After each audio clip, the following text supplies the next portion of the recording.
Hello friends, ನಮಸ್ತೆ. Welcome to my channel.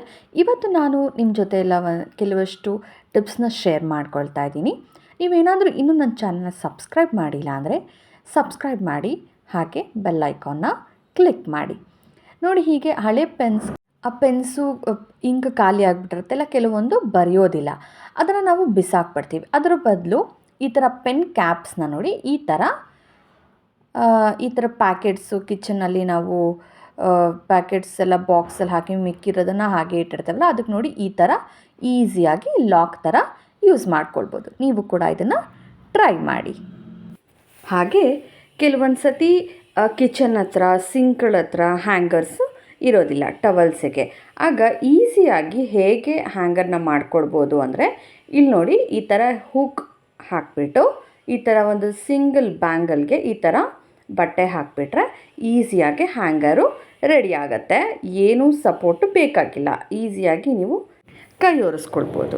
ಈ ಥರ ವಾಟರ್ ಬಾಟಲ್ಸ್ ಇರುತ್ತೆ, ಇದನ್ನ ನಾವು ಹೇಗೆ ಯೂಸ್ ಮಾಡ್ಕೊಳ್ಬೋದು ಅಂತ ಹೇಳ್ತೀನಿ. ನಾವು ವೇಸ್ಟ್ ಬಾಟಲು ಅಂತ ಬಿಸಾಕ್ಬಿಡ್ತೀವಿ ಅಥವಾ ಮೂಲೆಯಲ್ಲಿ ಇಟ್ಬಿಡ್ತೀವಿ. ಇದನ್ನು ಹೇಗೆ ಯೂಸ್ ಮಾಡ್ಬೋದು ಅಂದರೆ, ನೋಡಿ, ಹೀಗೆ 2 ಸೈಡ್ಸು ಈ ಥರ ಕಟ್ ಮಾಡ್ಕೊಳ್ಬೇಕಾಗತ್ತೆ. ಎಡ್ಜಲ್ಲಿ ಕಟ್ ಮಾಡೋ ಹಾಗಿಲ್ಲ. ಈ ಥರ ಗ್ಲಾಸಸ್ ಬರುತ್ತಲ್ಲ, ಆ ಗ್ಲಾಸಸ್ನ ನಾವು ಈ ಥರ ನೋಡಿ ಹೀಗೆ ಇಟ್ಬಿಟ್ಟು ಅದಕ್ಕೆ ಹೀಗೆ ಮುಚ್ಚಳ ಹಾಕಿಬಿಟ್ರೆ ನೀಟಾಗಿ ಸ್ಟೋರ್ ಆಗುತ್ತೆ. ನಾವು ಒಂದ್ರ ಮೇಲೆ ಒಂದು ಇಟ್ಟಾಗ ಅದು ಬಿದ್ದೋಗೋದು ಆ ಥರ ಎಲ್ಲ ಆಗುತ್ತೆ. ಇದು ಈಸಿಯಾಗಿ ಸ್ಟೋರೇಜು ರೆಡಿ ಆಯಿತು. ಹಾಗೆ ನೋಡಿ, ಇದು ಕಾರ್ಡ್ಬೋರ್ಡ್ ಬಾಕ್ಸು, ಹಾಗೆ ಇದು ಪೇಪರ್ ಗ್ಲಾಸು. ಈ ಎರಡನ್ನೂ ಯೂಸ್ ಮಾಡಿಕೊಂಡು ಒಂದು ಸಿಂಪಲ್ಲಾಗಿ ಒಂದು ಪೆನ್ ಸ್ಟ್ಯಾಂಡ್ ಮಾಡೋದನ್ನು ತೋರಿಸ್ಕೊಡ್ತೀನಿ. ಈಗ ನೋಡಿ, ಈ ಥರ ರೌಂಡ್ ಶೇಪಲ್ಲಿ ಈ ಥರ ಕಟ್ ಮಾಡ್ಕೊಂಡಿದ್ದೀನಿ. ನೋಡೋದಲ್ಲ, ಮಾರ್ಕ್ ಮಾಡಿದ್ದೆಲ್ಲ ನೋಡ್ಕೊಂಡಲ್ಲ, ಹಾಗೆ ನಾನು ಈ ಕಲರ್ ಪೇಪರ್ಸ್ನ ತೊಗೊಂಡಿದ್ದೀನಿ. ಇದನ್ನು ನೋಡಿ, ಅದೇ ಶೇಪಲ್ಲಿ ಅದು ಏನಿದೆ ಸರ್ಕಲ್ಲು ಹಾಗೆ ಮಾರ್ಕ್ ಮಾಡಿಕೊಂಡು ಕಟ್ ಮಾಡಿಕೊಂಡು ಅದನ್ನು ಈ ರೀತಿ ಪೇಸ್ಟ್ ಮಾಡ್ಕೊಳ್ತಾ ಇದ್ದೀನಿ. ಸೊ ಎಲ್ಲ ಸೈಡ್ಸನ್ನು ನಾನು ಸೇಮ್ ಕಲರಲ್ಲೇ ತೊಗೊಂಡು ಅದನ್ನು ಪೇಸ್ಟ್ ಮಾಡ್ಕೊಂಡಿದ್ದೀನಿ.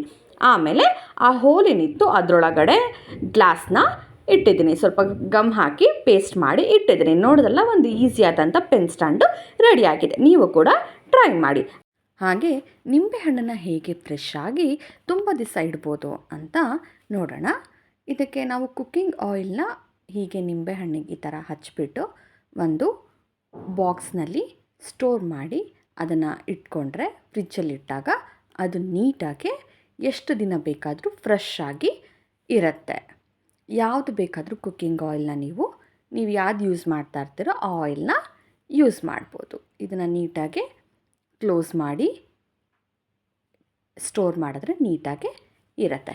ಹಾಗೆ ಸ್ಯಾರೀಸ್ನ ಒಂದು ಈಸಿ ಮೆಥಡಲ್ಲಿ ಹೇಗೆ ಫೋಲ್ಡ್ ಮಾಡೋದು ಅಂತ ನಾನು ತೋರಿಸ್ತೀನಿ.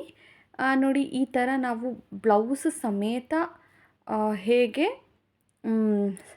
ಫೋಲ್ಡ್ ಮಾಡೋದು ಅಂತ ನಾನು ತೋರಿಸ್ತೆ. ನೋಡಿ, ಮೊದಲು ಹೀಗೆ ನೋಡಿದ್ರಲ್ಲ, ಈ ಥರ ಫೋಲ್ಡ್ ಮಾಡಿಕೊಂಡು ಆಮೇಲೆ ಬ್ಲೌಸ್ ಒಳಗಡೆ ಈ ಥರ ಇಟ್ಬಿಟ್ಟು ಬ್ಲೌಸು ತೋಳೇನಿರುತ್ತೆ ಅದನ್ನು ಈ ಥರ ಮರಚಿಬಿಟ್ಟು ಆಮೇಲೆ ನೋಡಿ,